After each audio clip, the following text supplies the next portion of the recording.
With our first map of the night here for this series of between gBots and PENTA Sports. We're here on Kafe, and PENTA. Going to be on defense to start. Yeah, they're going to be starting it on defense, like you said. gBots, they're going to be starting on attack. Twitch, Hibana, Blackbeard, Ash, Buck coming out from gBots. Jaeger, Bandit, Amira, Castle, Smoke from PENTA. No surprises on either of these rosters. Still no Thermite coming out so far in this first playoff day in Europe. Yeah, we haven't seen any, like you just said. Not one. Tonight, Thermite's been non-existent. I wonder if he's been banned. No. Surprisingly, no Glass coming out, however, from the gBots lineup. I think, if I recall correctly, they actually have not been favoring the new meta of things. They prefer to go with the old, neglecting the Glass, neglecting the Montaigne for the most part.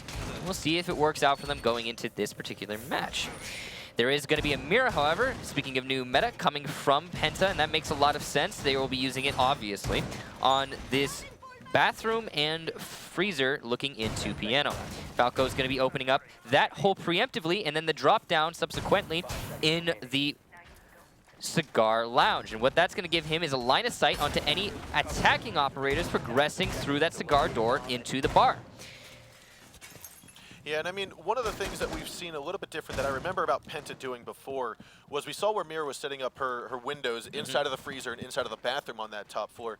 They reinforce the wall in between and have an impact grenade that they can go a little bit further away in cross sections instead of opening up right between the two windows. Yeah. And that gives them a little bit more of a protected flank.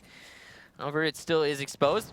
It's kind of a little bit of a best of both worlds. You've got the slightly less exposed, but at the same time, you've got the same exact versatility, and that you can now rotate through bathroom. We're going to be seeing gBots looking like they're going to be poising themselves to take control of piano. Now they are making sure that the batteries are gone and that there's no bandit going to try to trick it, which that's not a typical battery tricking spot. You just put your batteries there and get on out. Yeah. Eunice, however, will be on second floor, white stairs, as Falco is going to be inside of the reading room. So they're having a 3-2 split at the moment with, I want to say that it's Choi, might be trying to work his way in. And PENTA, they are going for what seems like a slightly roamer-heavy hold here. They have the smoke downstairs. That is abnormal as a roaming operator, but if it works, it works. And he is going to be able to play off some nice holes that have been opened up in the library looking towards Choi. Choi is going to choose to challenge it directly, though. See if it works. He's got to be careful of a bub and gets rid of the camera first, gives away his position, and decides to back on out as Eunice is actually positioning himself onto this red carpet on the second floor. Wesker's actually on the red stairs here, right behind Eunice. All he's got to do is push on down and possibly get a pinch here. Choi is going to drone, but he's going to see the smoke and not the bandit, and as such, he might get caught off guard when he pushes in. Now Choi's going to move in forward here. All Eunice has to do is look around. He's going to do it. He picks off the head there of Choi. KS goes down, however, and Penko takes that shotgun to take Baraz down. Instantly, a 5-on-5 turned into a 4-on-2, or sorry, a 4-on-3, as Wesker's still here on the front stairs. Now it does look as though we've got our smoke entered inside of the mining room. Eunice trying to hold on to the back stairwell, trying to make sure Goga's got his flank covered. Goga does pick off Lion.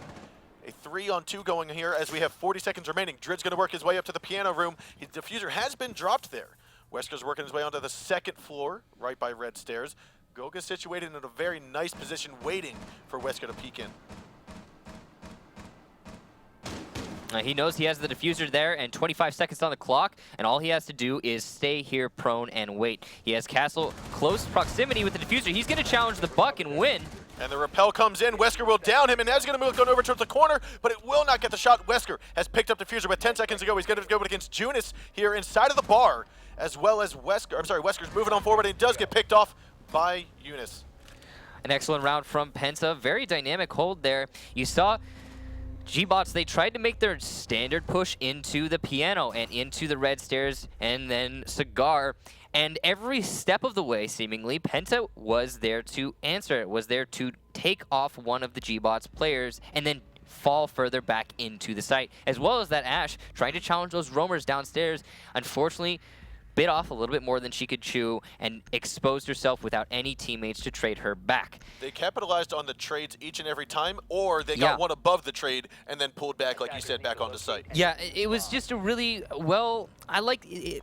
it was tapered. It was well tapered from Penta in that they're just like, okay, 1 and step back, and 2 and step back. It's like a fine dance with them. They know exactly what their objective is, but they're not trying to force anything out, which we have, you know, again, hard strategy is not necessarily a bad thing. We don't need to hamper on it, but it's a beautiful way that Penta tries to go about holding the site without forcing anything. And I really, it is something, I appreciate seeing it, especially after what we just watched with Sisu. They are the sort of hard strategy team, and it works for them tremendously, but it's a nice mix-up, nice change of pace. But what we are going to see come out of PENTA Sports this time around is Monty, his first appearance here tonight, and we're also going to have IQ. And Wesker will be peeking onto the north spawn. This is a very predictable peek, and I hasten to say he might get pre-fired. The Montaigne, however, going to be the first one he sees, and he will fall back as such, as he knows he's been spotted. Majority of the attackers spawning on the north side of the building. And yeah, again, the Montaigne, it's going to be interesting to see how exactly they choose to use him going into this round. Yeah, I feel like what we might see is a push from Cigar into the bar. You're going to have KS underneath, making sure Pulse isn't there for the C4 toss. Yeah, you know, I agree with you, but more often than not, we'll see a Glass come out instead of a Montaigne, because again, we've talked about this so many times, but he can fill a similar job, and at the same time, he can still kill people very effectively. So it's interesting to see that the Penta has opted to go with the Montaigne rather than the Glass in this instance. Now we are going to see Drid still underneath. KS here getting on top of the floor with Pengu and the rest of his team. So yes, here it is, the Cigar push. Looks like Pengu's going to try to get rid of this barbed wire himself instead of utilizing the utilities of the nades that his teammates have. And now there's no more barbed wire preventing this push from Pengu. So we are actually seeing the very first Thermite, I think you mentioned it earlier, we're seeing the very first Thermite of today's Playday. At the same time, Drid gets a pick onto Junis, who was the roamer hunter seemingly in this equation. But playing that Hibana, that means that they're going to struggle getting open those mirror windows later into the attack. Now, Pengu has pushed his way into the bar. He knows that Lion is inside the freezer. K is trying to hold down the flank of the white corner here. Goga will pick up Wesker, though. That's going to be Thermite taking down the smoke. Lion still giving away his position here, but Baraz will take down Goga, and the C4 from underneath destroys Pengu. That is going to be KS's job to make sure that doesn't happen, and he failed to do so as he's here on top of the red stairs. Now a 2-on-4 positioning here, as it is going to be 1/3 of the round left to go. You've got Drid. He knows KS is here. He's inside of the mining room, looking to see where KS is going to be. All he's got to do is pull out that electronic sensor to spot him. Will not do so, as Baraz is going to take him down. Falco's going to be the last attacker alive in a 4-on-1. He's going to try to drop quickly, goes for the pre-fire, takes him down. He's got control of bar at the moment, but he does have Lion inside of the freezer. He goes for the shots, but it is not enough. The Vector will take off his head, and we're going to have gBots securing round 2.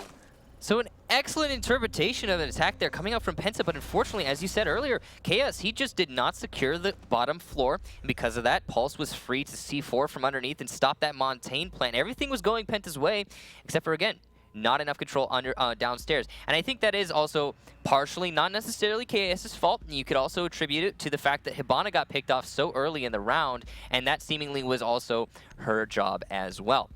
All the same, Penta now 1-to-1 with gBots. Both of these teams being very successful on their upstairs defense, not so much on their upstairs attack. And we will be seeing Penta going into their train room defense. We are, and what we're going to see come out of here is, again, more Castle, more Valkyrie, Smoke, Mira, and Bandit. What we're not going to see is necessarily the Pulse this time around. And that's typically what we've seen in the past, because from a top-down approach, you don't see too much of the Pulse. Yeah, no, I feel Pulse is useful at in some instances, but in this case, if they're not going to be going for, if they're not going to be going for a hard anchor on the site, it might not be as useful as you could. As like, for example, a Valkyrie, who, yes, you can see and shoot her cameras, but there's a lot of creative places you can hide a Valkyrie cam, especially on Kafe. And you can get that same amount of information that you can with a pulse sensor, but in a nice, neat little package that your entire team can see. Now we are underway here in round number 3. Attack phase has begun.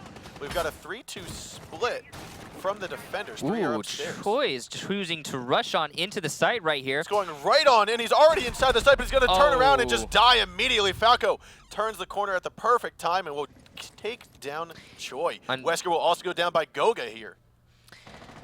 So already 2-man advantage in favor of Penta, and that's due to the extreme aggression coming out from gBots. Bears is looking to trade it back, but unfortunately the Valkyrie thinks better of that engagement and runs away. And now gBots are in a tricky situation. They do, however, have Mira trapped in that freezer, and they might be able to secure a kill off of that, assuming the drop down has not already been opened. I have to wonder, if Choi got into the bomb site, what was he going to do? Yeah, that's the question. Unfortunately, going against a team like Penta, I really don't think that that's the right strategy. Rushing in like that can be useful. Well, as I say that, Lion, he gets a kill onto Penta from the skylight. Or sorry, I say Penta KS from the skylight. That was the Mira who was trapped in the freezer. The drop down, unfortunately, not being open in that freezer, thus not allowing her to rotate. Now, last time Choi tried to challenge the Bandit and I think it was Pulse or Smoke inside of the reading room. This time it looks like it was going to be Blackbeard, but he's deciding not to. So Baraz is going to just stay here. He actually got up to the balcony or onto the windowsill and got inside with Drid here on the bar. So they do have a man deficit. However, they have established control upstairs, and at the same time, they still have plenty of time to make the push down into the site itself. There is a Valkyrie playing in the piano. She's going to vault out the window and rotate back into the site. A very smart and calculated play there, knowing that nobody is on that terrace. Drid is opening up holes into the floor to try and establish lines of sight onto the defenders in the library. It's going to be unlucky as of this moment, not catching anyone, just barely missing Castle there on his legs. All right, so with 45 seconds to go, we have a 4-on-3 with Baraz here in the back reading room corridor. He's looking to see if Castle's going to make his way through, but to his hard left of Baraz is going to be, I forget who that is. That is going to be Valkyrie.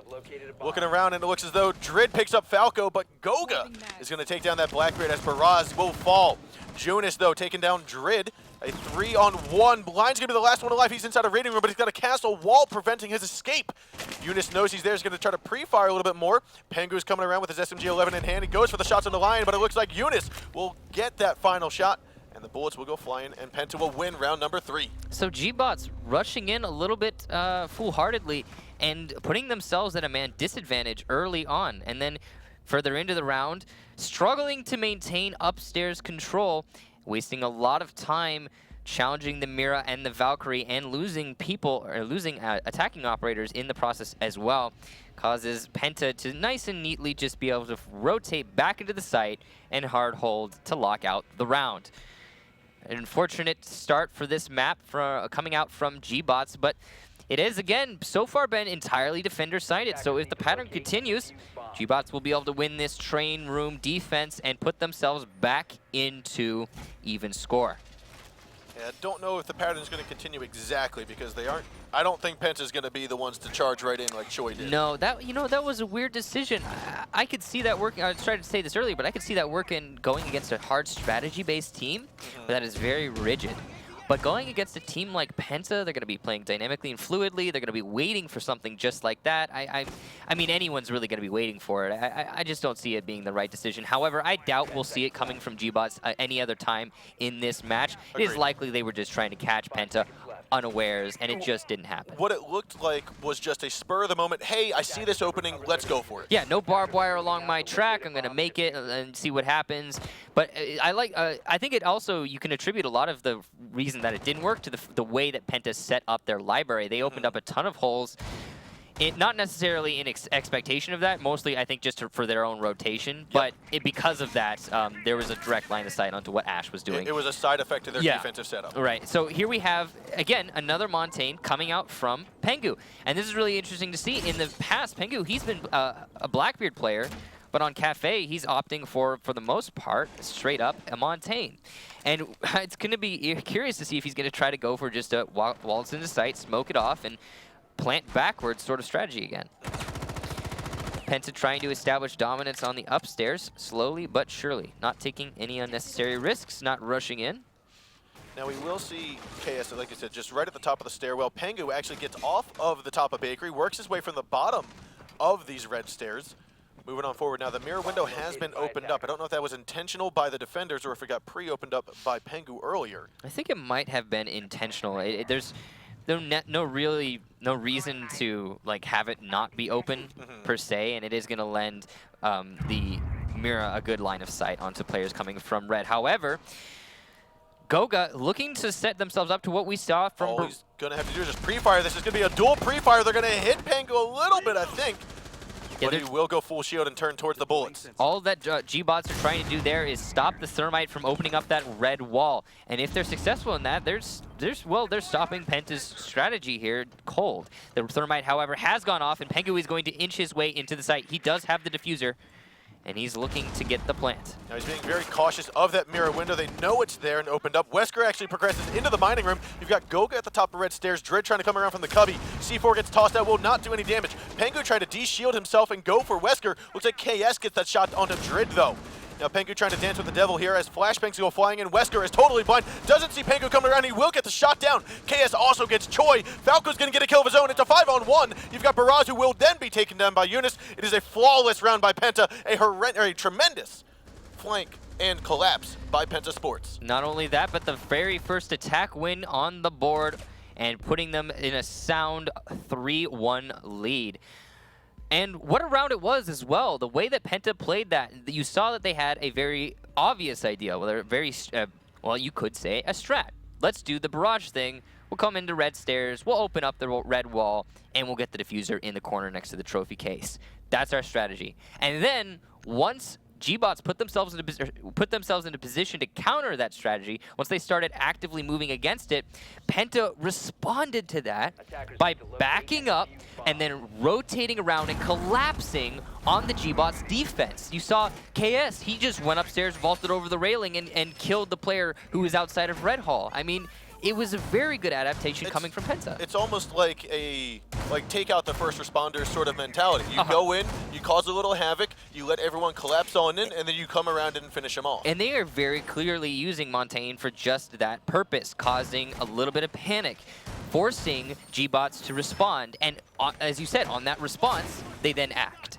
And it's a great bait and switch coming from Penta. And we'll see if it continues to work for them going into these Kafe attack rounds. However, they are back onto an upstairs defense. Again, this site did work very well for them in the past. And if they continue that trend, it will be a 4-1 match point in favor of Penta on this first map of this best of 3 series. Now, I did see a castle barricade on the freezer, a little bit different.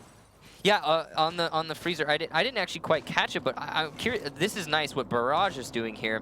He is setting himself up on these A windows, which is going to allow him to have a bit of a pinch line of sight as his team pushes their way through the standard cigar door.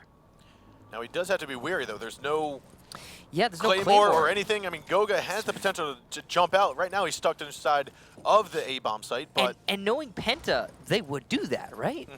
Yeah. Penta can be very aggressive like that at the spur of a moment, so you have to be very cautious as Baraz.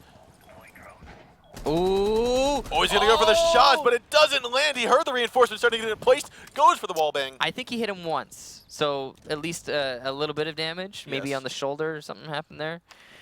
Apart from that, gBots, they haven't really progressed very much going into the site itself. They're starting to only just now open up an avenue moving into Cigar. Blackbeard's going to reposition himself onto the piano walls, and this is, piano windows, and this is similar to what we saw from them on their very first upstairs attack, and Penta are playing it in the same way. Judas is going to jump on out, and he actually takes down Baraz as what we were expecting on the other side.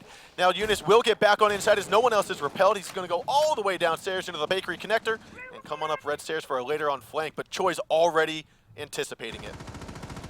The question is, will Junis anticipate the anticipation? And he does. He waits patiently at the bottom of those red stairs, not choosing to flank unnecessarily. And because of that, Choi, he is stopped watching the flank. And there's Pengu with a nice pick. And Lion gets a trade, though, onto him. Now we do have Falco underneath, under the camera in the corner, main hallway of that second floor. Eunice has migrated himself on over. Choi will go down by Eunice. He's going to look up at the top of red stairs and not see anyone just yet, but Wesker is working his way down. There's only 2 attackers left to go in 50 seconds for it to all unfold. And now Wesker, 50 seconds, as you said, he's got to focus on his flank as well as pushing into the site, and he just cannot do both. Unfortunately, Lion isn't doing much in that he's simply holding the piano, and they're stuck at an impasse now. They've got to watch 3 angles with 2 players against 4. Now, Penta's doing a wonderful job here. They are distracting gBots. They know that there's lurkers underneath. They know that there's roamers around the site. So what happens now is they just sit, hold soft angles, wait for gBots to push in. They are outnumbered by 2 men. Wesker's feet are going to be spotted, but he does get that jump onto Goga and annihilates him. It's a 3-on-2 at the moment with 15 seconds to go. You heard it right there. Lion's got to push on in. He's got the diffuser. Goes for the shots there on the KS, but cannot get it through the shield. Wesker has now managed to get on the inside, but he doesn't have the diffuser. He's got to rush in, but there's a castle barricade. He's going to move on over and will not get the shot to the reinforced wall, and there's going to be round number 5. You saw All him, done. You saw him there. He actually, at the end, tried to pull out his diffuser and maybe get the plant down, but he didn't actually have a diffuser on him. So, unfortunately for gBots, now match point for Penta.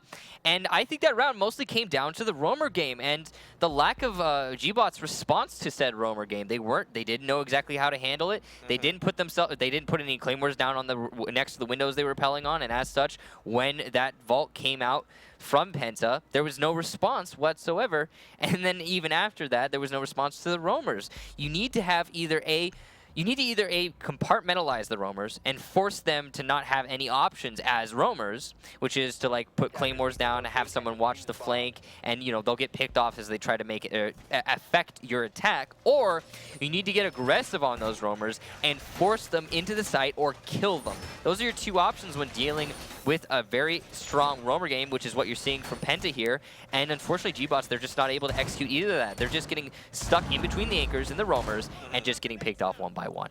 Agreed, and I mean, gBots is going to try their second attempt at being upstairs, or their third attempt, I think. Yes, third attempt. This is round number 6. They have, as of yet, I don't think they've won. No, they won. No. They won their first one. They won their first one. Correct. So because we were seeing a very much a defensive-sided map in the early rounds, and now it's completely slanted towards Penta. So if gBots is going to start their comeback, this is going to be the round. Well, obviously this has to be. It's required to be the round that they come back. However, they have a chance on it, as again, this was the very first and the only site that they were victorious on. Now we saw all 5 members of Penta start out by that main street, start out by the docks. And right away, you're seeing some bullets fly into the side of Eunice here. That was from Wesker. He was standing on top of one of the wooden tables. That was an interesting spawn peek angle. I have not seen that one before. All it did was light up Eunice, though. Did spook him out a bit. Choi still favoring these white stairs here. Drid's going to be inside of the train museum. We're gonna see. It's going to be interesting to see how Penta chooses to handle this particular roaming game, because, again, this is a site that has favored gBots for the most part. I'm curious as to why that Hibana pellet is sticking on that window. I don't know what the plan was with that Hibana pellet, to be real. I think in general the Hibana was trying to get rid of the ADSs.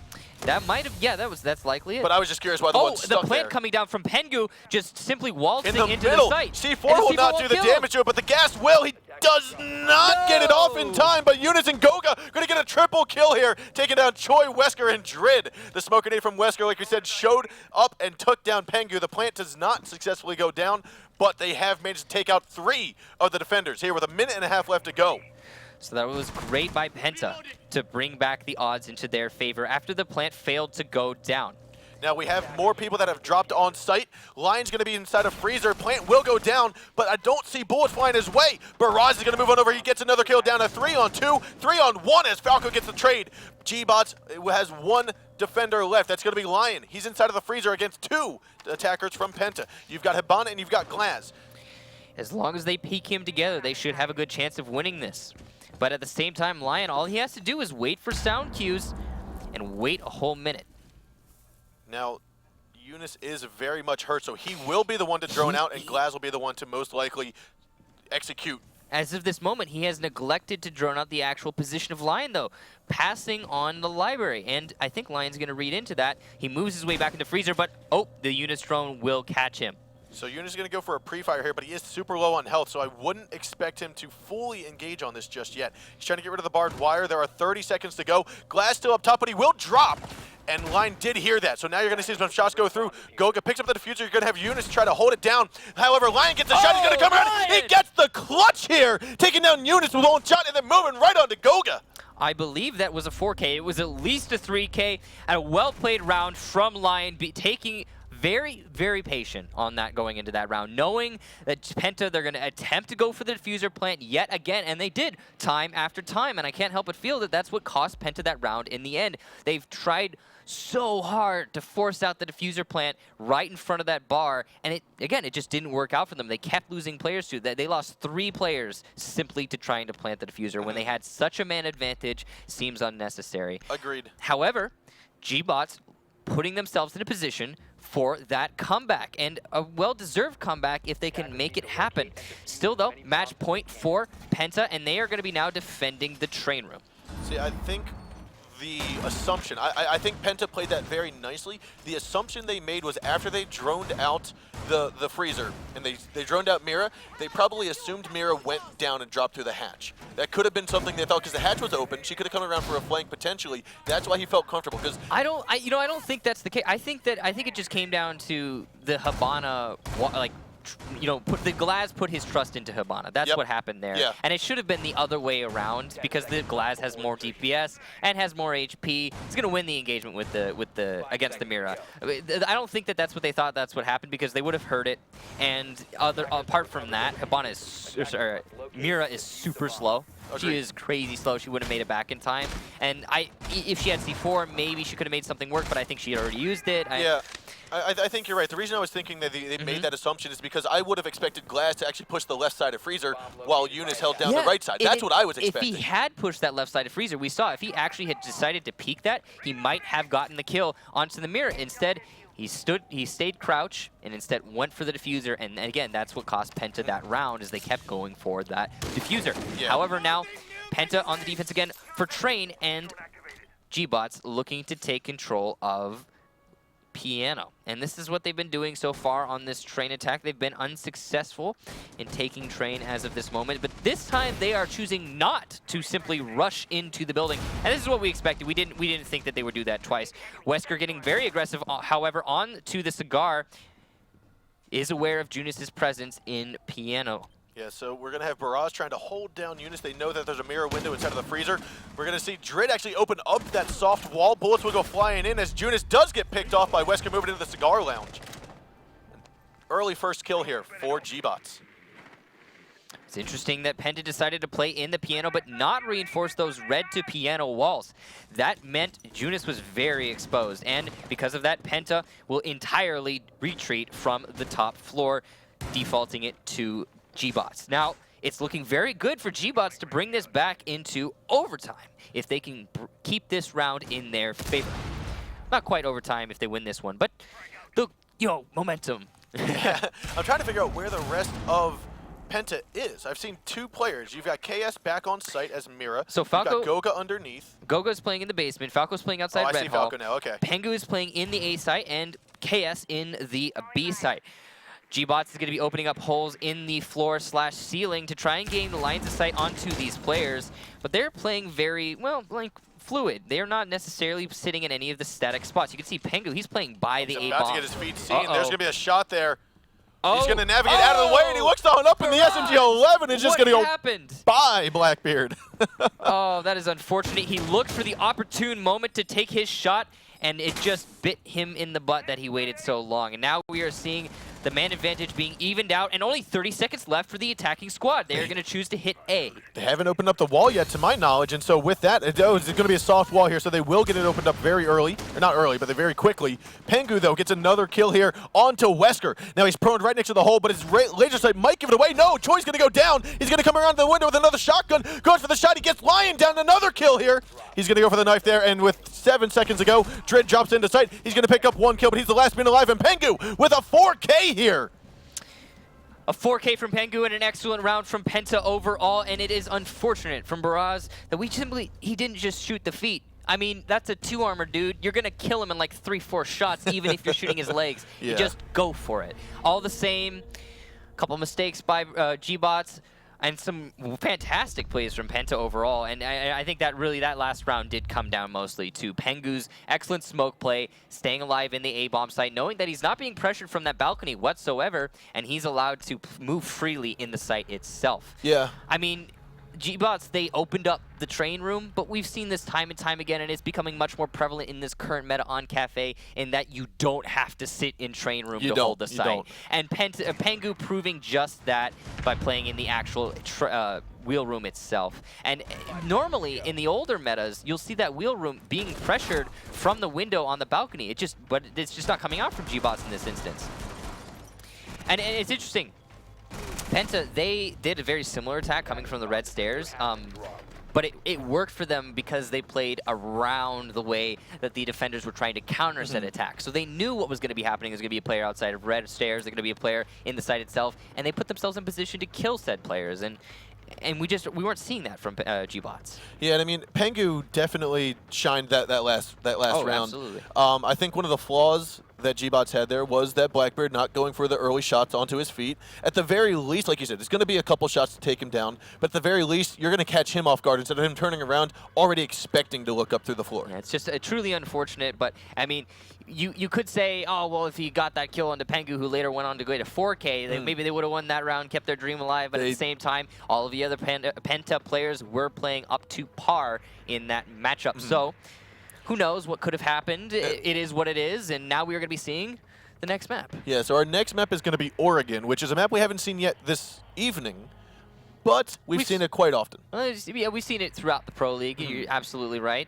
It's a good map. It's a good all-rounder, strategy-based / fluid dynamic. You know, it can be played however a team chooses to play it. I think it's in tune with Chalet or even Kafe, which is what we just saw. I would say so. I think Kafe is one of the maps that plays a little bit like it. Not much, because Cafe's more vertical, I feel like. I feel like Cafe's more fluid for the defenders, right? Yes. Defending squads, they have a lot of options. You have that gigantic cut down the middle on the top floor, which a lot of people take for granted. That actually allows for permanent roaming. You cannot stop, as an attacker, a roamer from choosing to come off of the site and then flank you at any point unless you're fully controlling both of the staircases. So I feel like there's a lot more fluid for the defenders, but as for the attackers, I feel like the attacks have become a little bit more stringent. Yeah. We're seeing almost all of these teams on an upstairs attack. Some of them will open up the piano wall. Some of them will attempt to take control of piano, but each and every one of them are pushing through Cigar. I think one of the things that resembles, that I can make a comparison between both Kafe and Oregon is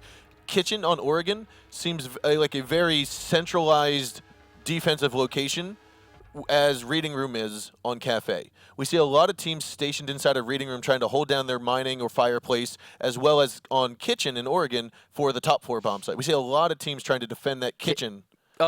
Like trying to hold down Kitchen, not as the bomb kitchen, site. And I'm like, people don't defend the Kitchen bomb site. No, not bomb site for Kitchen, but just trying to place defenders in there to prevent that vertical play. And the same thing happens with you have Pulse or Castle or Smoke, whoever it may be, inside of the Reading Room on Kafe. Yeah, but whatever the case be, we are actually going to be getting straight into the match, ladies and gentlemen. Oregon, map number 2 in this best of 3 gBots versus Penta. Penta taking the first map.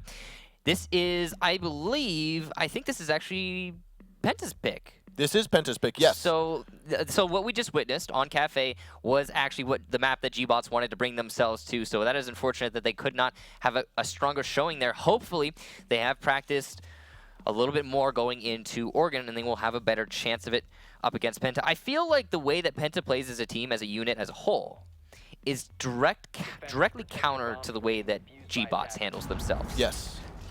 Yeah, to me, I feel like what we see with Penta is very, I would say, one of the most fluid teams out there today. Oh, absolutely. And the great thing about their fluid, like their dynamic play, the way they pivot around the enemy team instead of simply trying to, create friction by, going straight up against them brute force. The way that they handle that is also partially in tune to the fact that they understand the strategies. They're not just boycotting strat. They're not like, we're not a strat-based team. We're just gonna rely on our skill and our fragging potential. That's all we do. That's not them. No, they have tremendous game sense and tremendous game knowledge, and more importantly, an understanding overall of how strategy works in this game and where the meta is as it stands. So they can pivot around that, and then using that to great effect. Now, however, it is going to be Penta defending upstairs, which makes a lot more sense, I think, compared to a downstairs when it comes to this team. first, and then it will be gBots attacking said upstairs site. Penta have established, as you were talking about, in the kitchen. They have established in the kitchen, but I'm more curious about the hold of master bedroom. If you go up top floor, you're going to see the mirror window facing master bedroom, but also a side shield, which I haven't seen yet placed before. I can't quite see it. There it is. All now, right. look, if we're looking at Falco, Oh, that's nope. the castle over there by the main stairwell. We're going to see him place Oh, a there it side is. shield there and a Jaeger device. So he's basically just fortifying himself outside of the bomb site in that main corridor.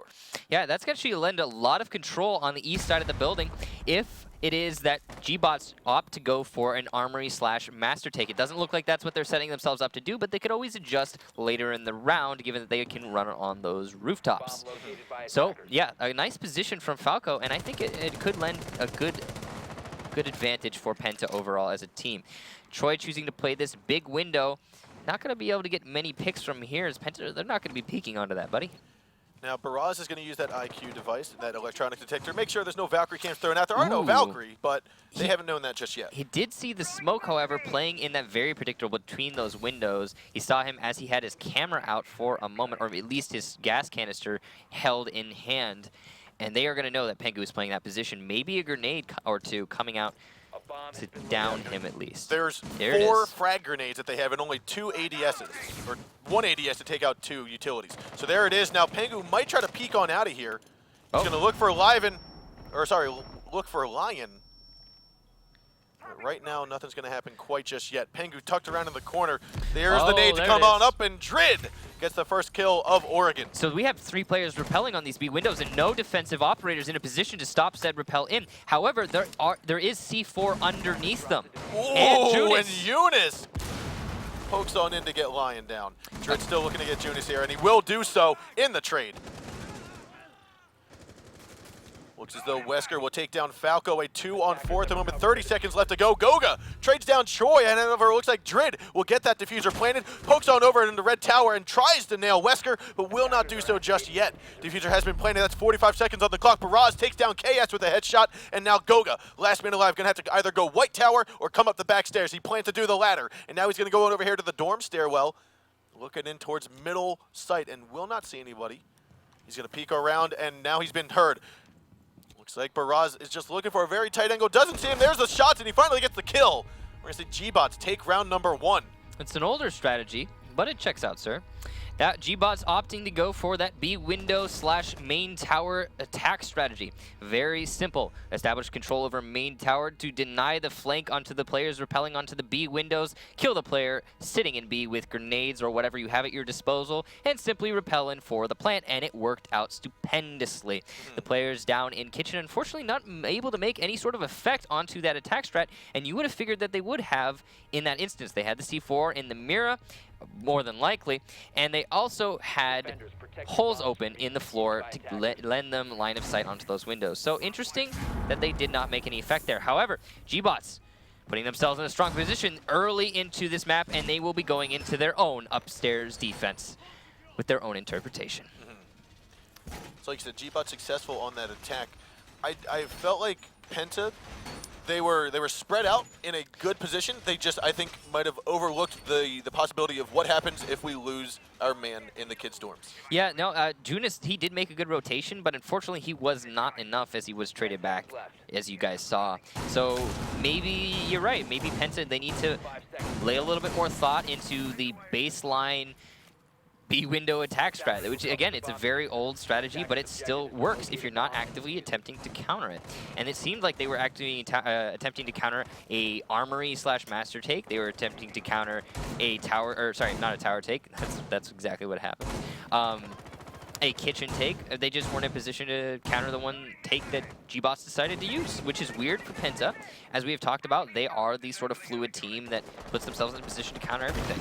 And one of the things we've talked about almost every time that we've seen an Oregon play has been how the attackers have to take over the red tower. And we see Penta going for that right now. They don't have to necessarily. It's just in the current meta they are choosing to. And that it's just kind of how by taking over the red tower, you deny a ton of flanking potential for the defensive operators. It cuts out pretty much all of it, really. And that lends you the ability then to repel on said B windows, which is exactly what we're seeing from Pengu. As of this moment, they are using the same exact attack strat that we were seeing from gBots, and we'll see exactly if it works out for them. Lion playing behind the B bomb itself, and it's a little bit more of an exposed position, but there's the influence coming down from underneath, from Drid in those smokes. That's what we would have liked to see from Penta. Yep, and now it looks like some nades will go flying towards Lion, but he manages to just take a little bit of damage there. Gas grenades from underneath, like you said, from Drid will force Pengu out of the windows for the time being. Baraz and Lion are both inside of the hallway here. Looks like, ooh, a tap on the back shoulder blade will get Baraz down to about, I want to say, 5 health. Yeah, from that heavy Scar L, that is going to do a lot of damage.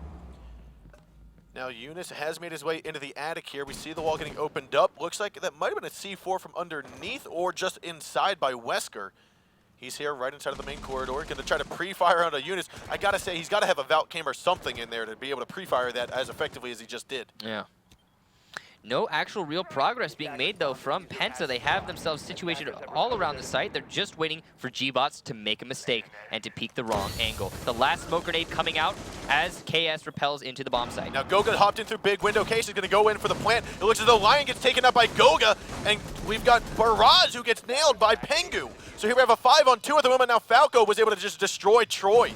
So now last man alive is going to be Drid as KS was able to take down Wesker. Diffuser does get planted. Falco trying to come into the showers. See if I can spit it out there. There we go. Falco will win.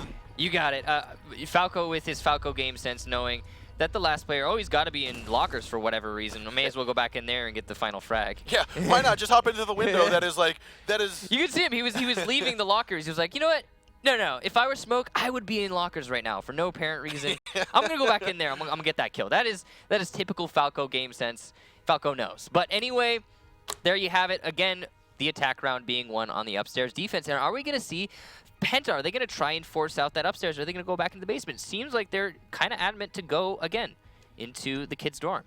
Yeah, I mean, we talked about it earlier when we asked Penta, when we asked Pengu on the interview about the bottom bomb site and how we work with trying to change up the meta and how do you get all that to work out. We aren't seeing that downstairs hold yet. It seems like the top favored bomb site is what we're seeing a lot of teams still continue to favor, even with the addition of Mira. And even with the addition of Mira, you're right. And both of these teams, I think, so far have actually used Mira upstairs. Penta just now starting to switch him out, I believe, or switch her out, rather, I believe, in this instance for maybe a bandit? I'm not sure. They might not have actually brought Mira. I know gBots. gBots brought Mira, that's for sure. Unfortunately, it did not work to their advantage. In fact, worked to their detriment in that last defense round upstairs. And now Penta, they are not bringing her at all. gBots setting themselves up on the west side of the building initially on this upstairs attack. Now, on the last upstairs attack, I mean, it's worth noting that the Penta, they did the same exact attack strat that gBots did the first round. They simply took control of tower, they repelled on the B windows, and they repelled into the site, and there wasn't a lot. gBots put themselves in a position to... They didn't really stop it at all, other than those smoke grenades from underneath. That's it. That's all they did to stop it. I'm just thinking if one C4 came out that window, you'd have three dead gBots. Yeah, I'm thinking that we're actually about to see a mass vault-in from gBots simply smoke and plant. But if that's the case, again, a C4 will stop that, and there is a pulse ready and revving to go for that C4. Yeah, now unfortunately... He's actually in tower. He is in tower. You've actually got Falco who was just able to take down Baraz there. That's the Capital who would have played a massive role in getting this win. And Chaos gets another pick. Right onto... There's the vault in from gBots. Now Plant is not going... Oh, it is going down right now, however.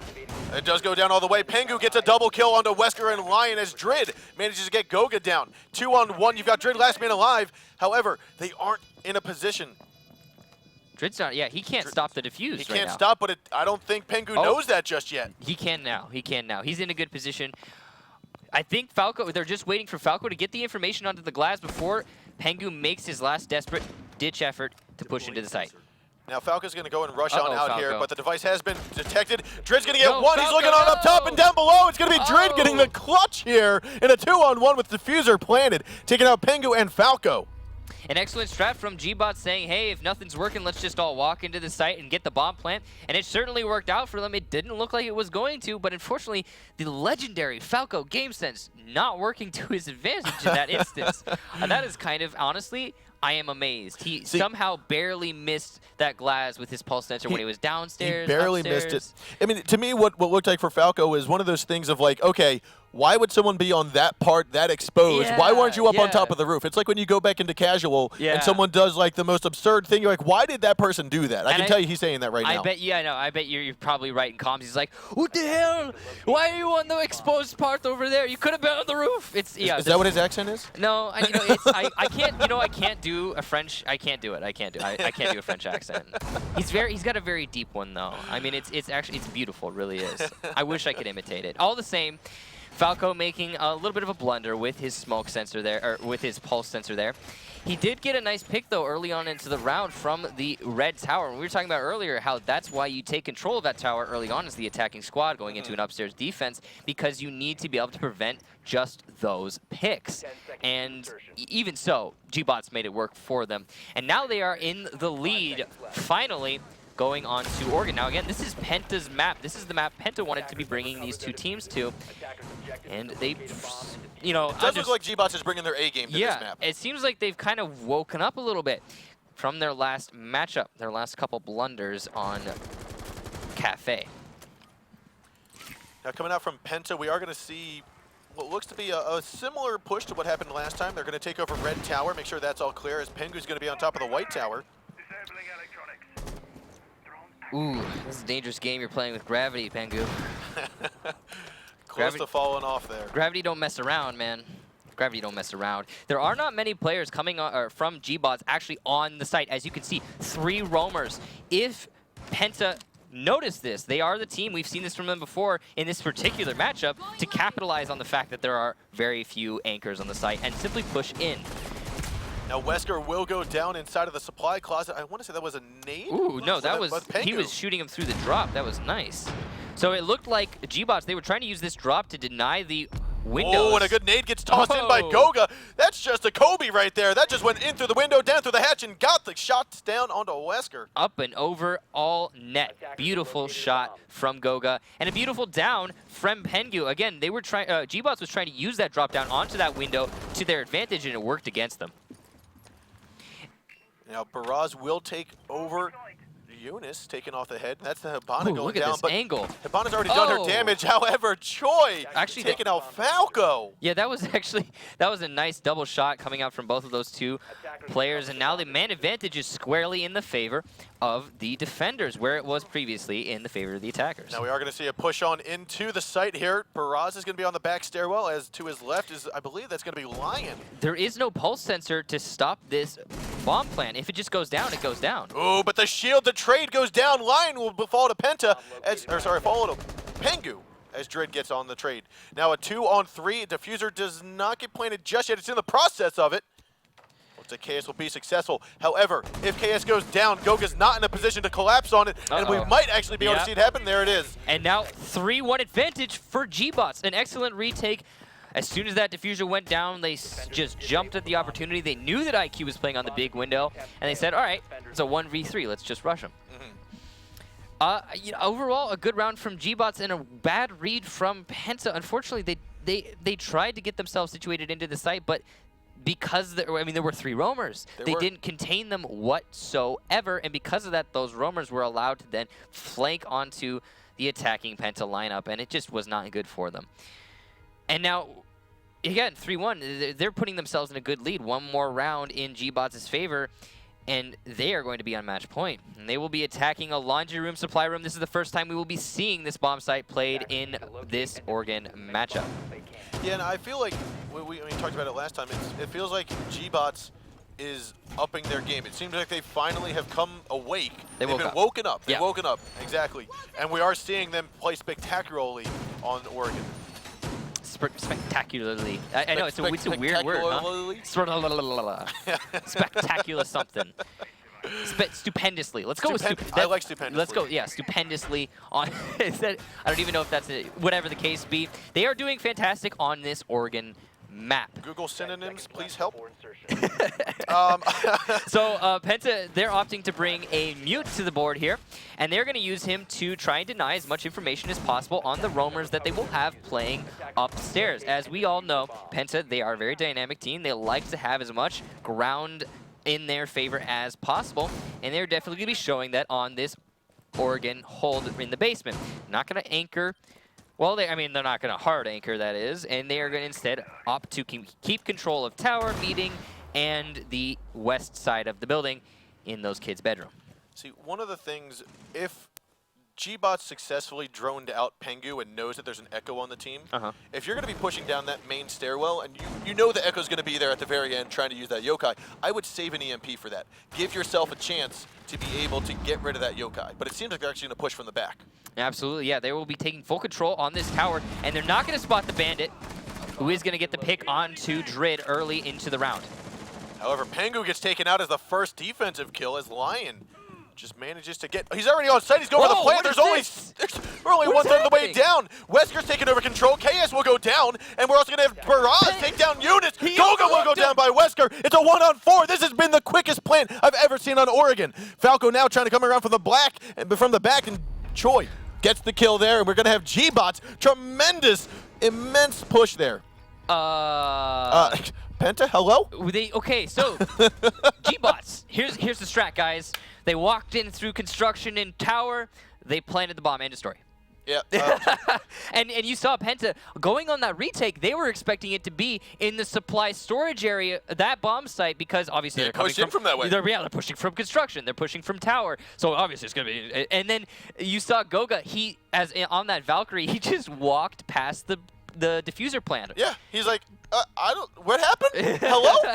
And that is all, ladies and gentlemen, that is all due to the fact that Penta was doing a 4-man roamer game, and unfortunately the one anchor that they left to watch the tower/construction area, he just got picked off extremely early into that round. I don't know, maybe he didn't make the call to his team. Hey guys, they're pushing in. All I know is that gBots fans constantly yell Bombos or type Bombos in channel. That just means quick, go, go, go, go, and that's exactly what gBots just did here. Yeah, Vamos indeed. It certainly worked in gBots' favor. I mean, we saw it not work so much on Kafe, but it seems like they've really got Oregon's number. This is an opposite, ladies and gentlemen. Oregon going in the favor of the people who didn't pick it, and Penta the same. So far. And anyway, match point for gBots. Wow, we got so overwhelmed by the fact that last round was just interesting to say the least, and we neglected the fact that we are on match point now. A Caveria coming out for gBots. Interesting choice. First time in this season, I think? It's possible. Did Zed play it when he was playing for Elevate, maybe? Because I know Zed brings Cav a lot, and he was playing for Elevate, and then after Elevate he was playing for Onslaught. Correct. I want to say Onslaught, yeah. So he might have brought it a couple times. I'm not sure. But this is the first time we've seen him in EU, or seen her in EU. Yes. So here we go. Drid gonna play that Caveira. They are going to be moving in slowly, centered around the lobby. It is looking like it's setting up to be a standard lobby drop take, and this is an old goal getter. It works 9 times out of 10, assuming you can disable that mirror window. However, they are going up against a Cav and a very roamer-heavy lineup coming from gBots. This is not the way to counter roamers. What we saw as the way to counter roamers is to push straight in through construction, which is what gBots did. However, in this instance, gBots, they are ready for this exact push. They have shields in the hallway and roamers at the ready. Now we are going to see Pengu working his way down, and you talked about it before. He is a main Blackbeard player. Looks like he might not be a main stun grenade thrower, but... To be fair, there's always a Jaeger device at the bottom of those stairs. I don't know why there's not in this instance. But Wesker in a position here to try to counter Pengu behind the shield. He won't be necessarily seen from the drop hatch. How Falco will get a double kill into Choi and Drid. That's both of the roamers gone. Instantly. No Caveira, no Jaeger. They're left with a Mira, a Smoke, and a Bandit. Diffuser will go down, hopefully, in the next few moments. We've got the rest of the barbed wire being destroyed by Sledge. The lack of an ADS device in that instance really working against them there. He is going to change off the shields. This only means one thing, that they are going to go for a push here. Falco trying to come up through the attic, making sure that a flank's not going to happen. Faraz will get flashed on down. Pengu still working his way down the stairs, but the smoke grenade isn't going to be there, so the plant will go down by KS. Successful. Now you've got two attackers up top looking through the drop hatch. Looks like Wesker's going to go down by Goga. A 5-on-2, and there we have it. Goga takes down Wesker, and Lion will go down, as well as Baraz. Eunice and KS sweeping up the round. a great attack from Penta, a good read, I say, but I mean, to be honest, gBots, they were setting themselves up in a good position to counter that attack. However, Falco, he just was like, nah, sorry, you don't get to roam. You're not allowed to roam on my Oregon. And again, if you guys look at Falco's history, he freaking loves Oregon. It's overly apparent. He understands this map in great detail. Yep, he does. And now we are still on match point in favor of gBots, even though they lost that last round. And now all they have to do is win a laundry room, supply room defense. Oh, sorry, win a laundry room, supply room attack. That's all gBots has to do to get this map in the bag. However, the last time they won this, they kind of just rushed in through construction and tower and planted the bomb, and I seriously doubt Penta's going to let that happen again. So my thought would be then why would Penta not go upstairs? I mean, it seems like what they should do. It is an interesting decision there by Penta to go ahead and go for that basement again. But at the same time, I'd say, I mean, again, the way that they lost it's just so predictable now. It'll never, there's no way that Penta lets that happen again. And if they do, then they deserve to lose the map. And so yeah, and so I mean, maybe the thought process behind gBots or behind Penta is, okay, we know what happened last time. We're going to move a site. We're going to move a man back on site. But then that's exactly what gBots is probably anticipating. We'll see exactly what happens going into this round. I'm curious to see how gBots choose to attack the basement because, as we said, the only time they've ever attacked basement was that one round, and that was a rush. And they're not going to execute that again. It seems like they're setting themselves up in a much more conservative manner going into the beginning of this particular round. Now, Eunice was on those back stairs. Looks like Wesker was going for the peek there, but didn't see it. Interesting use of smokes there coming out from Troy, trying to maintain a little bit of control on that kitchen. However, that's going to be some utility wasted, and there are no players from the defensive squad staying in that kitchen. Correct. They do have the pass-through hole of the pantry, though, so Mira could get back in there. The Mira wall is on there, I believe. It looked like she was just trying to waste as much time as possible, but we'll see exactly what she chooses to do moving forward. One Valkyrie camp off the board already from Drid. It's a good pick. All the pressure here is, believe it or not, on gBots because they are on match point and they need to lock it out. They can't let the rounds go any further in favor of Penta because they're the ones who lost the first match. So they have to win here. Ooh, and it looks as though KS gets that shot onto Wesker inside of the garage.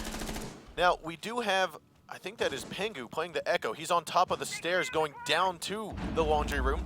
It's looking like he's trying to get communication working with his team to try and create a crossfire for the garage push. He does have that Echo drone, and he will have the advantage going up against this Blackbeard. However, the shield in the face might be enough to work against him. No, he decides to fall back in this situation. But he is now pincered between a rock and a hard place with that drop down and the stairs. Yep, so he is going to go for the push there. Oh, and a barrage! Looking down and just nailing the head of Pengu. That was beautiful. Now we're going to have Falco trying to take on Troy, and he does so successfully. Tosses out one C4, gets a kill there on the Drid. Wonderful C4 toss. He's done his work. Now he's going to go back into Red Tower, just stay there for the time being. There's no need to progress onto Meeting Hall just yet. There's only two attackers, Lion and Baraz. Oh, and from the stairs, he's not paying attention. Goga comes down from above to take Baraz down. However, Lion will get one kill of his own. Still has 3 more to go. You've got Goga still on the top of the main stairs. Lion's going to come on through. However, Goga's already looking for it. Hits him more. He's down to about 15 health, 10 health even so. 30 seconds left on the board. It is not looking good for gBots here. We are going to see Penta win this round. We're going to go 4-3. And here you can see Penta again doing what they're so especially good at as a unit, as a team. They are pivoting around the attacking squad. They know they're coming from the lobby, and they peek them one by one in the most safe manner possible, still managing to get those picks at the same time. When everyone's distracted with Falco, the Valkyrie comes up from Master and the stairs in the lobby when no one's paying attention to her. I mean, it's just great tag team work coming out from Penta overall. And it's put them now at a position to, if they win this round right here, and all they have to do is win a kid's dorm attack, they will be putting it on to overtime. And that could very much easily lead to a 2-0 in this series. Yeah, I mean, gBots put up a fabulous showing the first 5 rounds of this game. Yes, they lost, or first 5 rounds of this map. Yes, they lost 1 round to Penta, but they went up 4-1. Now they're starting to lose that sense of ingenuity, if you will, and Penta's starting to pick up their game. Yeah, Penta's being Penta, and gBots is starting to lack the gBot. And yeah, you're absolutely right. It is showing. And when a team flaunts its personality and what makes it unique, it is usually when that team is successful more often than not. I mean, with Flipside, we see it in the tactics. With Ominous, we see it in the synergy and the teamwork. With Penta, the same thing. The synergy, the teamwork, the coexistence, the complete trust in each other. It's the same between those two teams. With Sisu, in the strategy, in the variety of said strategy. And whenever those teams are able to emphasize those particular parts of, well, themselves, they tend to be successful. And unfortunately for gBots, it's starting to feel like they are unable to emphasize their strategic personality. Agreed. And so Penta will try to take this into overtime as they're here on attack. It's as though we've got Drid and Choi downstairs inside of the kitchen. So a pretty basic setup coming up from gBots. Nothing surprising here. Maintain control of downstairs, and then have a couple, like two anchors upstairs. No real surprise. Penta not reading into the fact that there are 3 roamers right now, not going to be going for a hard push into site just yet. Instead, opting to try and work out control of Armory and Master. And this might work against them, as Wesker is in position to see for them from underneath. Yes, however, Falco is working his way underneath inside of the laundry room, so he's going to come up the bottom stairs. Falco, you sneaky you. He came in from the construction entrance, looking to go up the stairs. And you know why Falco's doing that? Falco's doing that because who the hell does that? Falco does that. Falco does that. That's the Falco thing. Falco's still looking for the heavy roam game, still staying on down there, which, being Ash, being a 3-speed, you can engage in those fights and still have a very high success rate. Right. I mean, he roams in that basement as an attacker and a defender, and now he's going to be getting... possibly onto Junis. No, Junis is on his team, dude. It is. You're right. So it turns out Falco has turned into a turncoat, and he's opted to go for gBots. No. Anyway, moving into this attack, Penta, they've established themselves over control of Armory and Master. That C4 not going to be effective as Pengu has a shield in front of him. I would have rather seen Wesker go into the meeting hall where he was and try to go underneath. If he knew that he was going to be there, just go underneath. Right. Goga looking for the angle onto the player at the top of White stairs, waiting for him to peek. He is going to play it safe in the stairs themselves right this minute. They know the attack is coming from Armory. 55 seconds on the clock, no man down on either side, and still the opportunities are not being opened for Penta. Now it looks as though we do have Falco on that back red stairs, or on the back stairs of Red Tower. He's going to move on forward into Attic, come up behind Pengu. He's got to be wary though. The gas grenades are actually going to force him backwards. He's going to take a lot of damage. However, Choi will go down by Falco. A double kill here by Falco, taking out Choi and Wesker. I just want to emphasize how amazing that angle was from Falco to kill that Jaeger in the first place. Barrage does manage to trade back onto Eunice, but it's too late. Penta have established control of the site. A good collapse. Barrage going to get the kill on Pengu, and now Falco will get Drid down as Barrage will take down Falco. Now a 2-on-2. What previously looked like it was going to be Penta's match no longer does, as Goga goes down, and then Lion gets a double kill here to take down KS. We're going to see gBots taking on Oregon. We are now moving to Skyscraper for map number 3. So the classic downfall of that Armory / master bedroom take is the crossfire from the top of White Stairs to the big bedroom, and exactly that is what caused Penta to lose that round, and no surprise there. However, a fantastic opening from Falco. The angle that Jaeger was holding from Meeting Hall up into the hallway was like, this is just like an inch big. There, yeah. And the shot that Falco had to, we didn't get to see it unfortunately, but the shot that Falco had to have hit to kill that Jaeger, oh, that was stupendous. Yeah, stupendous. We're just coming up with the weirdest, whatever the case be.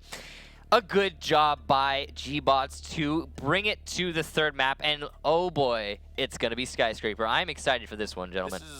We've seen Skyscraper 2 or 3 times so far in the Pro League.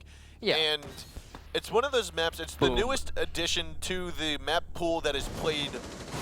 Yeah, Coastline's not gonna see play. I mean, Coastline is technically the newest, but again, we're never going to see Coastline. I mean, maybe in the finals, but going into like the playoffs, I seriously doubt it. And we haven't seen it so far in the group stages. Skyscraper seeing a little bit more preference. I feel like with Skyscraper, it has reached that level of the meta where pro teams now are coming up with strategies that other teams don't necessarily know about yet. And there's still much to be developed, just like there's much to be developed on Border, but it has reached that level cap that I would say, or that knowledge gap that pro players seem to exceed that other players and other teams seem to not. Absolutely, I definitely agree with you there. It is a more practiced map nowadays, and it's great to see. I mean, it's not a map that teams often bring themselves to, not like Border, for example. A lot of teams, they like Border. I mean, it's been around for a while now. It's a good map. It's a little dreary, but it's a really good map competitive-wise. And Skyscraper is starting to show that it is similar in that fashion, in that, yes, you can play it competitively, and it feels good as a unit. It's also one of those maps where you play the same half of the map constantly, but hopefully that will change leading into the future when the more meta development. We'll see what happens. I mean, that's one of the unique things that I love about Rainbow Six and Ubisoft is that they decide every 3 months, we're just going to change up the meta. We don't care what your strats were previously. We're going to throw in someone new, and we're just going to change up the meta. I mean, some people like that. Some people don't. Some people don't, but it comes with the territory. I mean, to be fair, it's mostly the pros who are like, please stop. We want just normal strats. True. But I mean, it increases the innovation, it increases the change, and I'm personally a fan of that. As a viewer, I think it's good for us. I also really like the bracket that we have right now because it forces teams to invest so much more into each matchup, and that's why we see these close matches. Yeah, we do see these very close matches, and the teams that just are not putting in the time and effort to be called these pros, these top-level pros, they get knocked out. They do get knocked out. Bye-bye. And so you do have to put in the time and effort to maintain that status of the competitive play. Yeah, it is really great to see. And we are going to be getting right into the match. Ladies and gentlemen, 1-1. Both of these teams have won a map so far. Kafe going to Penta, Oregon going to gBots, and now here we are on Skyscraper. Really uncharted territory for both of these teams. Going to be hard, actually impossible to determine who will be having the leg up going into this particular map. It just so happens that the map didn't get banned in the ban phase, so here we are. That's kind of the gist of it. I don't really know anything about how either of these teams handle this map, so we'll find out just exactly how they are going to be doing that. Penta choosing to go upstairs rather than the downstairs, which is the predictable bomb site for legitimately everyone in any pro scene I've seen so far on Skyscraper. Yeah, one of the things that we've seen, I think it was on Monday, I think it was when we saw Skyscraper get played with Flipside. We saw a little bit of some different tactics where they weren't even trying to hold the Geisha room. They were playing outside of it and allowing them to overtake that. Yeah, it was indeed Flipside actually, but it was the team they were playing. Ominous. It was Ominous. Yeah, Ominous. They opted to neglect Geisha because they didn't feel like it was worth the risk. And honestly, I kind of agree with them there. I feel like forfeiting Geisha control isn't that big of a deal. Falco with some nice peek out onto Barrage. It's going to light him up, but doesn't finish him off. Doesn't, but he does do, like you said, a lot of damage to him. That's about 15 health left on IQ. Yeah, and on IQ, that's like 15 health. You could get shot by anything, and you are going to die. Especially since the IQ is the one that goes after Pulse, who is the most likely to wallbang you. Yeah. So this, well, there is no Pulse on the Penta lineup, but all the same, no matter what you do, one shot from a Vector, for example, will kill you. Yep. So IQ in a precarious position, no loss from the Falco side. Looks like Lion's going to set himself up to open up this Geisha wall. Bandit is trying to Bandit trick it, but I think these devices might actually go off without... Yeah, the Bandit's not going to be able to save that one. We will be looking right at the angle here. It's going to be Mira getting the shots. Hurts Wesker, but doesn't do all the damage. Lion, however, will take down Goga. Now they are going to make a crawl through space, or actually a crouch through space inside of that Geisha room. That's going to force Penta outside of the room. Falco trying to come around. He's inside of in the drum. Actually, no, he's in Pantry. I'm sorry. Pantry trying to go up against Troy, and he does successfully get the kill. He's now going to go against Baraz. Eunice taking one kill down, and can he get the other? Baraz is going to think a little bit better, move on back, and not go for that fight. He has put himself in a precarious position, however. He's kind of amidst all the wolves. There is a smoke right above him, ready to pounce, and he is, again, very lit. Look at them dancing with death. Now Eunice coming around from kitchen. Looks like he's just waiting to peek around. He gets the kill, and there it is. A very successful attempt by Eunice, getting a 2K to start off the round. I totally thought that Sledge was smoke. But yeah, a 2K from Eunice. Good start. They both have SMGs 11. That's all they use. It's all the same. It's true, they do. That's what it was, is the identifying factor. Falco has managed to get around into the east building, the east section of the building, coming around for a very successful flank. But right now, the gBots isn't in a way to even be destroyed by that. So with that, Dread takes off the head of KS, and it's a 3-on-3. 30 seconds left to go. Dread's going to have to work his way into this west balcony. C4 going to come out here from Eunice momentarily as he gets a couple bullets flying his way. Pengu takes that SMG-11 and down. Wesker finish him off, and as he tries to push on into sight, Eunice will take down Lion. Pengu gets the last kill of the round on the Dread, and we will see Penta securing round number 1 here on map number 3. No real surprise there. Kind of, okay, I say new map. I'm going to just express this is kind of a somewhat new map to the Pro League. Not necessarily, all right? These teams have tons of time to practice. However, at the same time, the new favors the defense for the most part, as the attackers have to establish themselves in a manner in which they're most familiar. And when you don't know exactly what your plan is, it's hard to execute. What we saw there from gBots is they did take control of Geisha, yes, and they did push in from there and start moving their way to B. However, all along the way, they were getting picked off one by one, and as such, they didn't have enough manpower to finalize a push into the site. Now gBots, they are going to be going onto their upstairs defense, and one of the things that we constantly see, especially on this T room hold, is there's always a defender tucked inside a yellow in the yellow cubby. Yellow cubby. In the yellow cubby on A. There's always a defender in there. Yeah, that's yellow. What would be your suggestion on how to get someone out of there? What is the best operator to get someone out of that location? Well, you have two real options. You have grenades and you have Capitão firebolts, and we've seen both used to good effect. But how the reason you would opt to go for Capitão firebolts 9 times out of 10 is because you don't have to worry about dealing with the ADSs, and oftentimes in a situation where you're trying to challenge the yellow corner directly, you don't have time to throw flashbangs and smokes or Thatcher grenades to get rid of those ADSs, and there's no real angle to do that. So probably Capitão is the best way to take care of that particular position. You just have to very, very finitely aim the Capitão firebolt in between the grates, and it is a hard shot to hit. We've seen pros, namely the player, I can't remember who played it on Ominous, but Ominous, they tried to do just that, and they hit the bars a couple times, causing them to lose a couple rounds. However, the thing is, and you have to remember, when you're challenging that yellow corner, you cannot simply rely on killing the guy in yellow corner. That can't be your only step to taking the site, because we saw at the time that Ominous did hit that yellow firebolt into the yellow corner, the rest of the team crumbled around them to the roamers and the rest of the anchors. Even though the yellow guy did die, there was no other progress made. So you have to have a balanced approach to it. Penta, however, they are bringing in Montaigne going into this drum room attack. I like that Claymore placement. One of the things, well, it makes it a little bit more difficult for anyone from gBots to try to get the angle to destroy it. Right. But nonetheless, we are going to see Pengu trying to lead the way into drum. He's going to get drone first. In front of him going to be with Goga. You don't suppose that he's going to try and Montaigne off the north side of that hallway to allow Thermite to open up the wall into the site? I think that's exactly what they're going to try to do, but Drid's going to say no and throws up a C4. Oh, just barely misses. Oh, but the C4 is going to open up a hole in the floor. It does, and I don't think they're expecting that. No, that's going to be a good angle for Drid to play. If he gets the Thermite, then the strat that Penta is trying to execute is kaput. Deploying sensor. Now he does spot one to the left of the drum. He's going to know Pengu's at the top of the stairs. That's the call by Lion. However, he's not looking at Goga just yet. Ooh. Right above him is going to be KS. He doesn't know that Drid is underneath.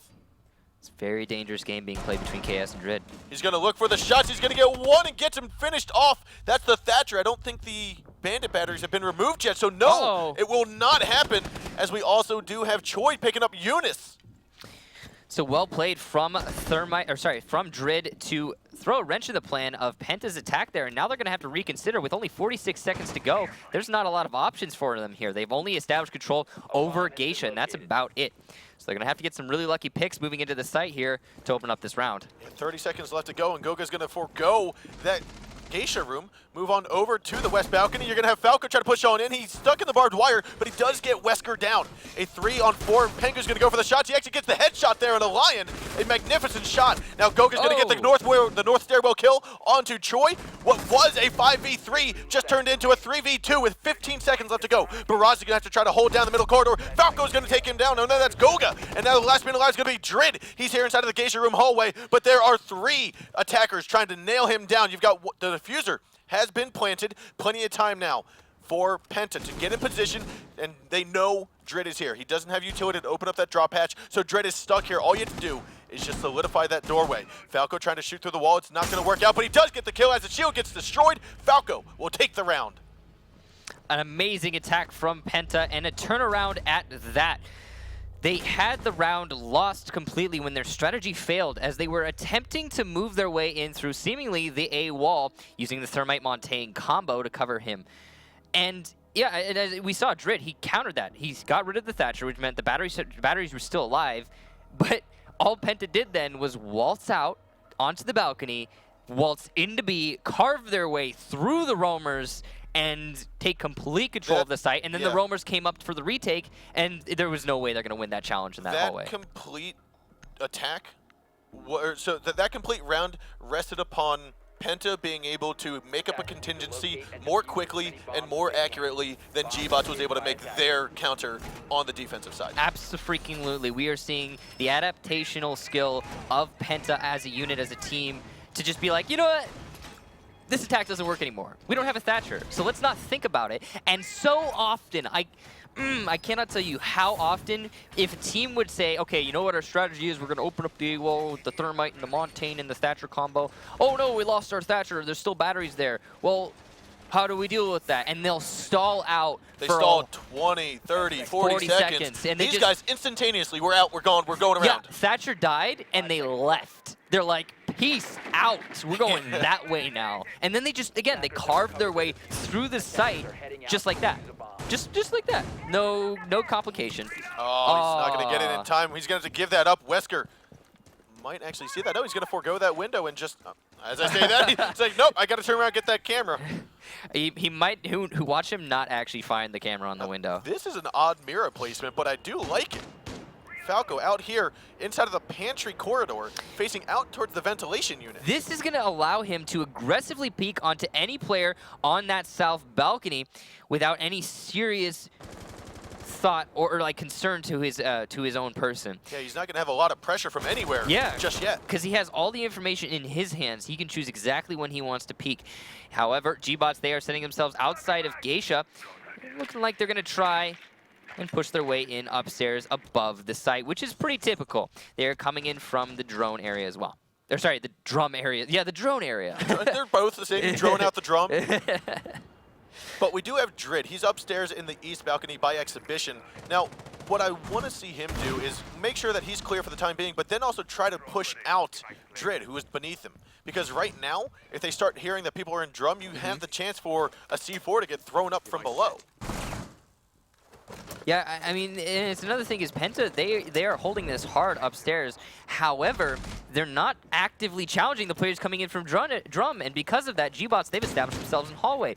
We saw the most successful holds of these upstairs were when they challenged that hallway. And now the pressure's being coming from all the different angles. Yep, and so we are going to see gBots try to force their way in here. Goga to take massive damage, but he does finally get Baraz down. Drid's going to pick up that kill to KS. And now this is just a murder bath here as we've got Pengu getting Troy down. Drid got a double kill. He took out Goga. So a 2-on-3 now with still over 60 seconds left to go.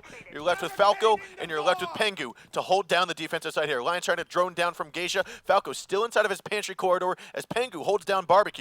Kitchen is now exposed, but they do have a crossfire and a collapse that they can manage to make onto it. Now we do have, like I said, a 3-on-2, 45 seconds to go. Wesker working his way down the middle stairwell as Falco still inside of this pantry corridor. Falco and Pengu have been playing fantastically today, so this is the two wonder childs that you want to have in this situation. You see the pre-placed gas grenade. Time's dwindling down. He's going to call one. He's probably going to throw another in about 3 seconds. There's that. He's going to blow it up in about 2. 1, 2. It's going to go now. And now you've got right here, still plenty of time Oh, Buck's coming around. Drid cannot get the shots. He's going to fail onto it. The shotgun's going to come down. Wesker working his way down the stairs too, but the reinforced wall does not provide enough cover. Lion gets that kill. Falco gets one. A one-on-one. Wesker going up against Falco, and it doesn't look like there might be enough time. Diffuser will not get planted. It's going to be a headshot from Falco, and he's going to get the clutch there. Penta taking on round number 3. So, strategically, a good round from gBots, but unfortunately for them, they left Pengu and Falco alive as the last two, and because of that, they managed to trade each other back in spectacular fashion. Pengu keeping it in Falco's favor, and then Falco being Falco and clutching it out.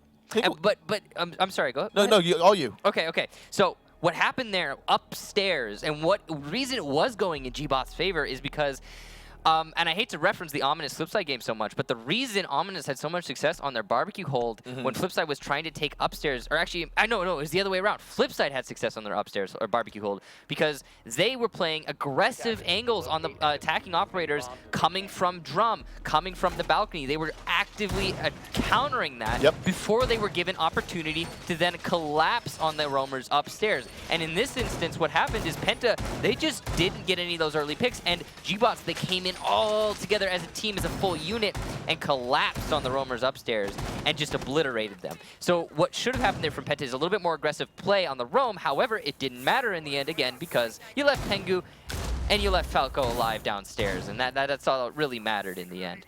Now, with all the holes being made inside of Geisha, I have to wonder if gBots is actually going to play inside of there, or if they're actually just making it like a kill box that once you see Penta start moving in, they're going to be able to get those angles onto him. I mean, I could see that working. Not a lot of teams have done something along those lines, but I definitely could see that working to their advantage. I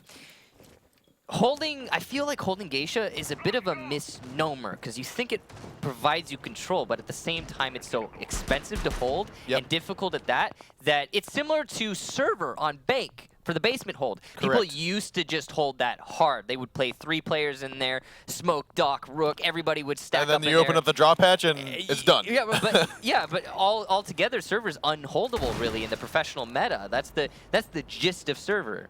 And I feel like Geisha is following to a similar fate where you can hold it, yes, but it's too expensive, you waste too many resources and people, and it's just not worth it.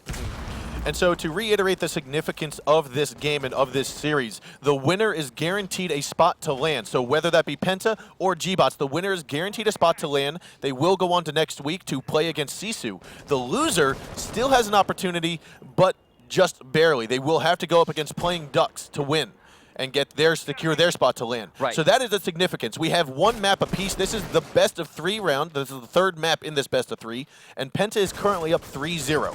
Yeah, and from North America and Europe, we're going to be having 3 teams total go to LAN, and there are 4 teams in the playoffs. So only one of the playoff teams won't make it, but that's still a large chance. 1 in 4 is not the odds you want to be betting on. So 1 minute 30 still on the clock here, and neither of these teams have taken any casualties yet moving into this attack, in this defense. Yeah, we see, I think Baraz might have just fired a few bullets towards Blackbeard, but it does look like Eunice will fall to Drid. And that's the Hibana trying to challenge onto the Geisha. That's going to defunk a little bit of the Penta strategy again. Looks like KS looking for the shots there on a Drid. He drop shots him and gets him killed off. And now that C4 will not necessarily come up from below. Baraz is going to move on down to try to take that position and then think better of it as he goes back up those middle stairwells. Pengu still trying to push on forward. It looks like the wall will not get opened up. Baraz will destroy it in time. You're going to have a jump on over by Goga. He's going to take down Baraz. And now it's a 3-on-3. 45 seconds to go, but you have 2 members of Penta drastically hurt. Lion as well is feeling the bullets. And you now moments to go until the rest of this collapse. KS and Choi are going to go head-to-head. Choi doesn't see it. KS does. He's going to take over that fight. Now the wall will finally get opened up. You're going to see Pengu trying to push onto Lion. More bullets are going to go flying, and he will fall as Goga's back inside a drum. A 3-on-0. Now that KS came around and finished off Wesker, this is going to be Penta's victory. 4-0 at the moment. This is match and series point we're about to get on to. That was an excellent attack from Penta, well thought out. Well, to be honest though, it wasn't well thought out, It wasn't. It was just good reaction. Right, no, that's my point. Penta, they executed the same exact attack strat that they attempted and failed technically last time, and you could say they failed it again, but they just killed the defensive operators as they countered the strat. They are bait and switching on their own strategy here, guys. They're saying, all right, this is what we're doing, look at what we're doing, and gBots is going, okay, we're gonna stop you from doing that, and then Penta's just spontaneously we're gonna stop you from stopping us from doing that. Die. Now that you're stopping us from stopping that. I feel like the pulse downstairs inside of pantry should have had a better impact, and he didn't. Yeah, I think a lot of that round did come down to chaos. So we can talk about how Gogo vaulted over that railing and just dunked the But that never should have happened. But that never should have happened. But that's Penta for you. But at the same time, we have to talk about how much influence KS had on that round, because he killed 2 of the 3 roamers downstairs, and they were unable to impact the round in any way whatsoever. And that in of itself, you know, I think that really was what contributed most to Penta's victory there. I like the way that they're trying to handle it, but overall, it's really just great individual play coming out from Penta to lock out these rounds. Again, it's weird because when Penta's plan isn't working, it then just works. It's like they have a really basic plan, and they go for it, and then it doesn't work, and then it works though. Yeah, but that's the thing is, like, yes, that's what happens. At the same time, though, it means they don't invest too much into a single strategy, so they are able to easily contribute to a different way of attacking a site or a different way of defending a site, and it works out magnificently for them. And I hate to say this again, but it feels like gBots is a really good team. They're not the sort of team that gets 5-0. This is not, you know, gBots is not that team. However, I feel like they're being directly countered by the Penta playstyle. This is just not working to gBots' strong suits, unfortunately. Now we are going to have Lion and Wesker outside by Geisha. They're going to work together to try to open up that Geisha wall, force the defenders out of there. But again, do you have to question the validity of that, however? You do. Yeah, because Penta, as soon as the wall gets open, they're just going to leave. They don't care. They don't. They're just wasting time. They know that, hey, we can waste some time if we put some people in here. They're going to fall back onto site, and it's going to be easy done. Right, and they are wasting a whole minute already. You see the rest of gBots, they are setting up to take control of Drum, and this is very similar to what we were seeing from Penta. However, no thermite. Oh, I like that ability. So if you saw what he just did there, he shot the battery so he could then place another battery before the EMP already went off. So he heard the EMP hit the floor, and then, Junis with a nice C4 kill onto Barrage to open up the round. That's IQ off the board early. Yes, and so, I mean, magnificent job there by the Bandit. Now you're going to see Drid try to get on out of the terrace. He's going to work his way into the east stairwell. Nowhere near the site, but again, he's just trying to circle around, make sure that there's not going to be a roamer. And from what we see on the board now, there is no roamer going to go for a hard roam. And I feel like Choi and Drid are putting themselves in precarious positions down there, not being able to really influence the round too much. They're hunting those roamers that do not exist. They don't. And going into the site push, they're going to have trouble assisting their teammates. To me, I feel like I get a sense of lack of information that gBots is gathering. They're investing 2 out of their 4 remaining attackers into clearing out non-existent roamers. I'm sure that they have a dedicated droner, and I feel like maybe there's just some miscommunication going on with said dedicated Very droner. possible. Falco with his very nice pixel angles. You see it right there coming from the B site onto that north doorway. Now Wesker's going to be droning out the second floor hallway leading towards Geisha room. Junis is actually going to evade detection as Wesker's going to push on up from Drum.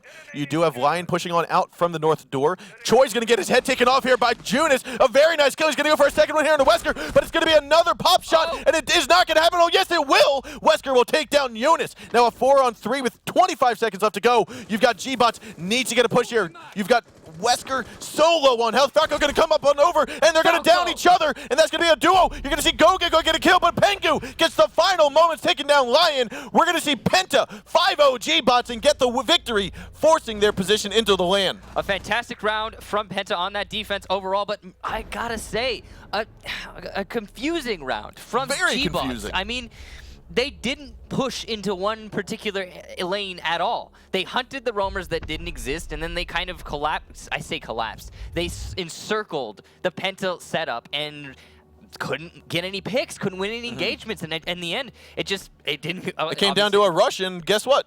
Penta won. And they had, what, like 2 people left when they were rushing in? It was 2 versus 4. It's not going to go well.